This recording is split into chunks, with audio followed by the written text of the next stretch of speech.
Dari indikasi awal, memang ini adalah penguburan kedua kalau di istilah kita di arkeolog dari second burial. Jadi setelah dimakamkan, kemudian ada upacara khusus dengan alasan tertentu, dimakamkan ulang, dimasukkan dalam tempayan.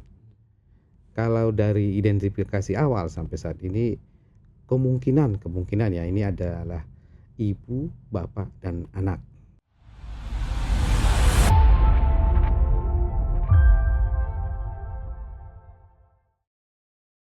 Assalamualaikum warahmatullahi wabarakatuh. Tribuners, kembali lagi bersama saya Hendrik Budiman dalam program Saksi Kata.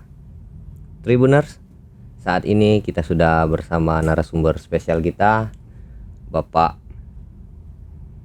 Iskandar Mulia Siregar, Kepala Balai Pelestarian Kebudayaan Wilayah 7 Bengkulu Lampung, dan Mbak Najla Anggraini, Pamung Budaya BPK Wilayah 7 Bengkulu Lampung. Apa kabar Bapak dan Mbak?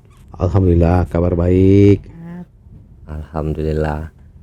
Nah Tribuners, kali ini kita bakal membahas terkait temuan 3 tengkorak di Kepayang dan tradisi megalitikum. Nah Pak, baru-baru ini warga Kepayang dihebohkan dengan 3 temuan tengkorak manusia yang dianggap tradisi megalitikum. Apa hasil kajian awal dari Balai Pelestarian Kebudayaan itu, Pak? Ya mungkin sedikit saya cerita tentang penemuan itu.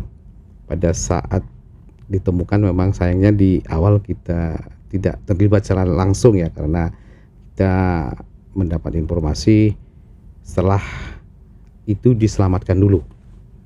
Dalam istilah kita di arkeologi itu namanya diselamatkan untuk menjaga kelestarian dari benda tersebut.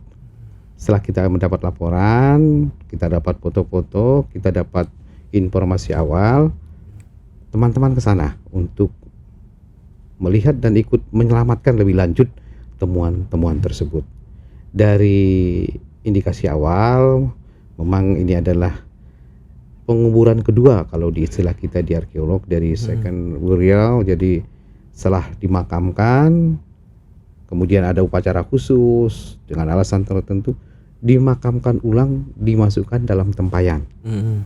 Kalau dari identifikasi awal sampai saat ini, kemungkinan ya ini adalah ibu, bapak, dan anak. Ini juga didukung oleh informasi melalui forensik yang sudah dilaksanakan. Kebetulan sudah, alhamdulillah, sudah dilaksanakan oleh pihak kepolisian. Tentu kita sangat berterima kasih. Dari sana kesimpulan dari forensik itu ada 1 tengkorak pria, ada 1 tengkorak wanita, dan 1 tengkorak tidak bisa diidentifikasi karena kemungkinan masih kecil, masih bayi.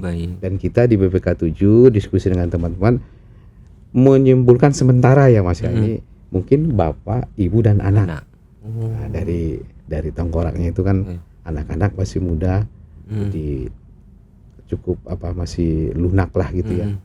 Dan itu pada tradisi seperti yang disampaikan Mas Hendrik tadi, masih berlanjut memang sampai awal-awal masa Hindu-Buddha. Jadi setelah dimakamkan, kemudian ada pemakaman kedua. Makanya yang ditemukan di sana itu adalah hanya tengkorak.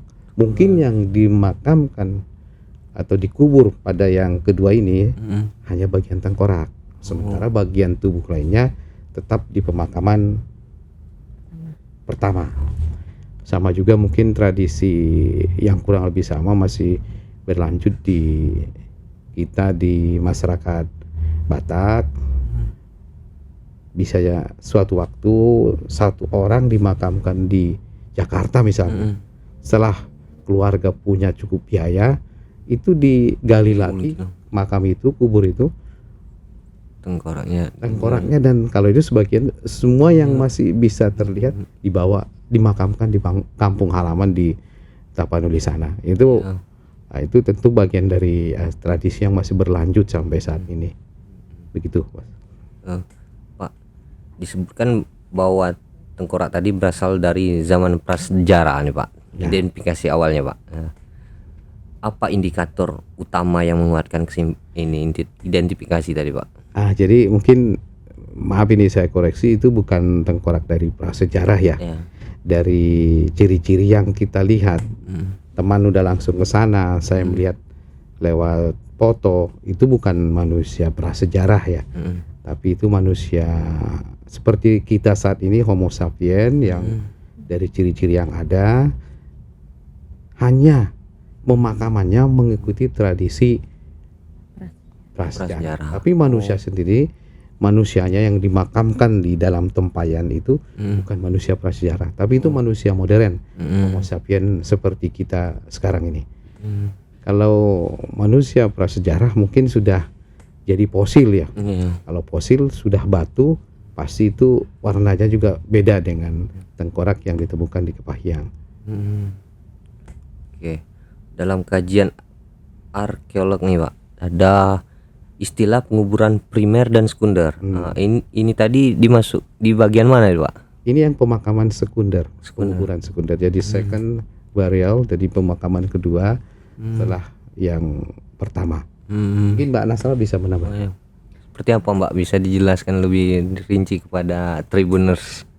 Kan kalau dalam istilah di arkeologi itu ada dua sistem penguburan, yaitu penguburan primer dan penguburan sekunder. Penguburan primer itu adalah penguburan pertama yang dijelaskan oleh Bapak tadi, bahwa ketika seseorang telah meninggal, mereka langsung dikuburkan entah di alat batu atau di sarkofagus, di tempat di wadah tempayan atau di kayu. Terus itu melakukan penguburan yang pertama dikuburkan. Terus kalau yang penguburan sekunder itu adalah penguburan yang kedua. Mereka itu telah dikuburkan tadi, terus telah terjadi pembusukan, terus tulang belulangnya itu dimasukkan ke dalam wadah tempayan.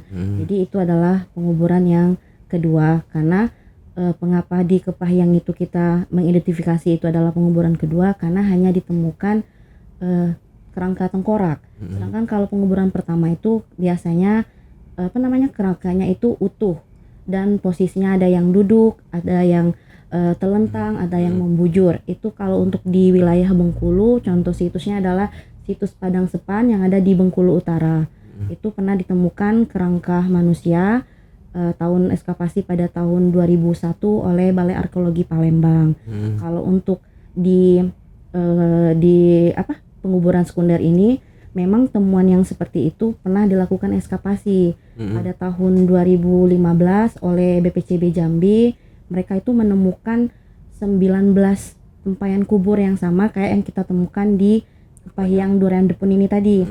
Terus tahun 2021 juga Balai Arkeologi Palembang pernah melakukan ekskavasi juga dan menemukan tempayan kubur yang sama seperti yang di Durian Depun. Jadi untuk temuan di Kepahyang ini ada konteksnya dengan temuan yang ada di Suromuncar dan situs Tebat Monok yang ada di Kabupaten Kepahyang. Gitu. Oke. Pak, tadi kan penemuan awalnya tadi kan dari masyarakat. Iya.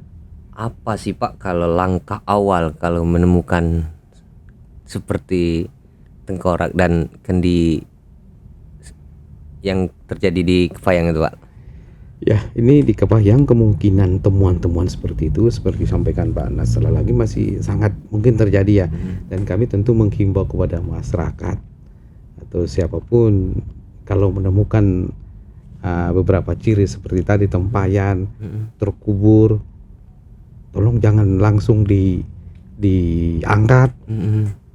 Mungkin bisa melapor ke Dinas Kebudayaan atau yang membidangi kebudayaan di kabupaten, bisa juga langsung ke kami, biar kita sama-sama melihat, sama-sama kita angkat, kita selamatkan, karena kemungkinan itu adalah tinggalan masa lalu yang sangat penting nilainya buat kita.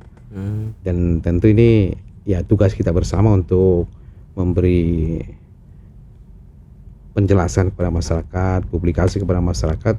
Jika ada hal-hal seperti itu, ayo segera dilaporkan ke dinas terkait, dalam hal ini bidang kebudayaan di beberapa kabupaten kota di Bengkulu ada, dan bisa juga langsung ke BPK Wilayah 7 yang berkantor di Kota Bengkulu.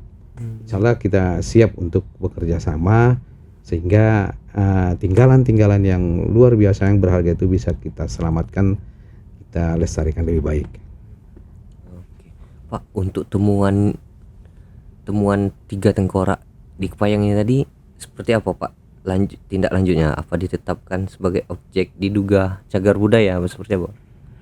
Kalau kami dari BPK Wilayah 7 punya, saya minta teman-teman untuk tahun ini kita melaksanakan survei yang lebih luas di sekitar temuan itu, dan kemudian kita melakukan kajian-kajian yang lebih detail tentang temuan-temuan itu. Untuk saat ini karena memang bendanya juga tidak berada di kami ya, tapi masih di sana di Kepahiyang. Kita juga belum melaksanakan kajian apa-apa. Mudah-mudahan di tahun ini bisa kita laksanakan. Nanti untuk tindak lanjutnya akan kita lihat, kita penting kita kaji dulu ya, kita ketahui dulu pasti. Seperti tadi kalau jenis kelamin udah ada kira-kira gambaran dari forensik yang dilaksanakan oleh kepolisian. Kemudian kalau soal umur ini agak susah yang menentukan karena kita hanya bisa mengira-ngira, beranalogi, tapi untuk menentukan usia pasti dari tengkorak itu tentu sulit ya, banyak hal yang harus dipersiapkan. Kalau umur dari usia dari orang tengkorak itu sendiri ada di hasil forensiknya ada, tapi itu umur maksud saya itu tahun berapa kira-kira, abad keberapa kira-kira, ini yang sulit. Tentu kita bisa mengira-ngira itu mungkin pasti setelah Masehi ya, bukan sebelum Masehi itu, awal-awal abad, mungkin pada saat peradaban masih zaman Hindu Buddha yang Mbak Nasra ya. Jadi mungkin bisa jadi dari abad pertama sampai abad ke-14. Jadi ya sekali lagi bukan manusia prasejarah, itu manusia modern yang dimakamkan seperti dari disampaikan Mbak Nasra, ada pemakaman primer, ada pemakaman sekunder. Ini yang berlaku terjadi dengan ketiga tengkorak itu adalah pemakaman sekunder. Tradisi yang berlanjut dari masa megalitik, kalau tadi disampaikan seperti itu. Tapi tengkorak sendiri bukan berasal dari sana. Tapi sekali lagi itu adalah manusia modern. Mbak Najla nih, penemuan ini kan ditemukan dari aktivitas warga nih, Pak. Seberapa sering di Bengkulu terjadi penemuan seperti ini, Mbak? Berdasarkan informasi kemarin pas kita di lokasi sempat wawancara juga ke yang penemu yang tengkorak ini tadi, mereka cerita sering menemukan temuan-temuan pecahan gerabah, alat batu itu sering dia temukan di permukaan ketika mereka membuka lahan. Jadi kalau untuk penemuan-penemuan itu untuk di Kabupaten Kepahiyang sendiri itu temuan apalagi ketika membuka lahan pertanian, perkebunan itu mereka seringkali menemukan fragmen-fragmen gerabah tembikar yang dia berada di Kabupaten Kepahiyang. Seperti yang saya jelaskan di awal tadi, yang pernah melakukan ekskavasi itu mereka juga dari hasil laporan masyarakat yang menemukan pecahan-pecahan gerabah yang banyak yang ada terkonsentrasi di suatu tempat, sehingga dari pihak BPCB Jambi sama Balat Palembang melakukan ekskavasi. Jadi kalau untuk penemuan dari laporan dari masyarakat sudah sering sebenarnya dari untuk di Kabupaten Kepahiyang sendiri. Ya. Ini mungkin menambahkan sedikit, beberapa temuan itu memang kita dapat dari laporan masyarakat ya. Ada yang membuka lahan, gali sumur, bikin pondasi rumah. Sering terjadi tidak hanya di Kepahiyang, Bengkulu, tapi di daerah lain di Indonesia juga sering terjadi seperti itu. Dan ini memang yang seyogianya kalau ada hal-hal mungkin yang terlihat tidak umum ya di sana itu dilaporkan ke pihak terkait, bisa juga ke kepolisian, dinas kebudayaan, ke kami. Nanti akan bisa kita tindak lanjuti dengan sebaik-baiknya untuk menyelamatkan tinggalan itu. Pak, bagaimana sih Pak peran Balai Pelestarian Kebudayaan dalam memastikan temuan seperti yang di Kepayang ini agar tidak rusak atau nilai historinya hilang nih ke depan, Pak? Ini memang yang kita butuh kerjasama ya dengan pihak-pihak terkait. Tentu kami tidak bisa bekerja sendiri, masyarakat, pihak terkait, baik itu dari dinas, untuk ya seperti tadi saya sampaikan, kalau ada temuan-temuan yang tidak biasa, yang tidak umum dan itu bisa jadi berasal dari masa lalu, ini seyogianya dilaporkan ke pihak terkait seperti tadi saya sampaikan beberapa kali ke bidang kebudayaan di kabupaten kota, ke kami, sehingga bisa kita selamatkan lebih baik, lebih terkonservasi, sehingga informasi yang ada pada benda-benda itu masih cukup lengkap. Ini memang dalam beberapa kasus memang ini agak terlambat dilaporkan, tapi kita juga tidak bisa menyalahkan ya kepada masyarakat, kepada pihak terkait di tempat seperti kasus yang di Kepahyang, karena mereka tentu punya persepsi sendiri yang tidak bisa kita salahkan. Jadi juga mereka juga ingin menangani secara cepat, karena kami juga mungkin kekurangan kami belum melaksanakan sosialisasi di sana ya, sehingga wawasan tentang tinggalan purbakala ini belum sampai. Ini memang tantangan buat kami dan kita semua, bagaimana menyampaikan informasi tentang tinggalan-tinggalan purbakala yang sangat banyak di Kepahyang dan di kabupaten kota lainnya di Bengkulu, sehingga pada saat kalau ada temuan seperti itu informasinya cepat. Ini kita akan mudah-mudahan lah, mohon doanya kita bisa melaksanakan kegiatan-kegiatan sehingga kita bisa lebih banyak mengedukasi, mempublikasi kepada masyarakat sehingga bisa kita tangani lebih baik. Kembali lagi nih ke Mbak Najla. Mbak, pas waktu di lapangan kemarin itu Mbak, ada penemuan 3 tengkorak ini. Apa masyarakat menganggap itu secara mistis apa mitos, seperti apa tuh Mbak? Ada nggak Mbak? Kemarin sih dari informasi yang kami dapat dari yang si penemu, memang ada asumsi-asumsi kan, karena kan tengkorak loh ditemukan, ada yang mengatakan ini tindak pidana, terus ada juga yang kayak ritual-ritual apa gitu kan. Jadi asumsi-asumsi itu pasti ada dalam kajian penemuan tengkorak ini tadi. Jadi kita makanya nanti kalau seandainya kita perlu sosialisasi ke masyarakat, mengedukasi bahwa temuan prasejarah yang di daerah mereka. Jadi sehingga ketika ada temuan seperti itu, mereka sedikit lebih tahu bahwa oh ini loh tinggalan prasejarah. Jadi sehingga mereka tidak melakukan tindakan yang misalnya bukan ranah mereka, langsung menggali, melakukan pencarian seperti itu atau melakukan pengerusakan. Seharusnya kan harus diedukasi untuk melaporkan ke dinas-dinas terkait seperti Dinas Kabupaten Kepahyang, ke kami seperti itu. Jadi kalau untuk asumsi-asumsi itu pasti ada. Apalagi kemarin kan udah di-share di media, kita lihat komentar-komentar netizen itu pasti ada asumsi-asumsi. Makanya kita perlu edukasi, sosialisasi dan melakukan kajian lebih lanjut juga seperti itu. Nah, terakhir nih Pak, apa harapan Balai Pelestarian Budayaan terhadap perlindungan dan pelestarian budaya yang ada di prasejarah yang ada di Provinsi Bengkulu nih Pak? Kami tentu sangat berharap partisipasi dari seluruh lapisan masyarakat, baik pemerintah daerah, komunitas, masyarakat, untuk melestarikan itu semua. Yang pertama seperti tadi sampaikan, kalau ada hal-hal yang patut diduga sebagai objek cagar budaya, untuk segera dilaporkan ke pihak terkait sehingga bisa kita selamatkan lebih baik.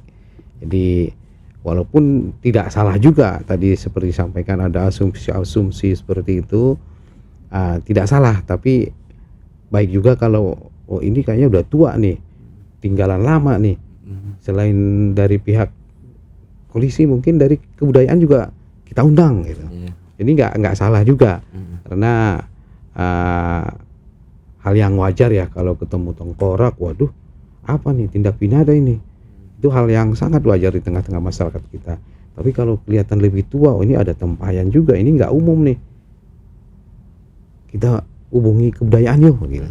Harapan kami seperti itu, karena kami tidak punya kantor di sana, tidak punya orang juga di sana. Tapi tentu sekarang saya kira gampang ya menghubungi, bisa lewat cari nomor kami di website, ada Instagram kami, Facebook kami, dan juga ada bidang kebudayaan di Kepahyang yang kami sudah biasa bekerja sama dengan bidang kebudayaan di kabupaten kota di Bengkulu. Alhamdulillah kami sudah punya grup yang bisa cepat informasi itu tersampaikan. Jadi kami sangat berharap partisipasi kita semua untuk menyelamatkan tinggalan-tinggalan sejarah yang luar biasa seperti yang kemarin baru kita temukan di Kepahyang. Nah, Tribuners, kita akhirnya di penghujung acara. Semoga apa yang disampaikan Bapak Iskandar Mulia dan Mbak Najla Anggraini bermanfaat untuk kita semua. Saya akhiri, wabillahi taufiq wal hidayah. Wassalamualaikum warahmatullahi wabarakatuh. Waalaikumsalam warahmatullahi wabarakatuh.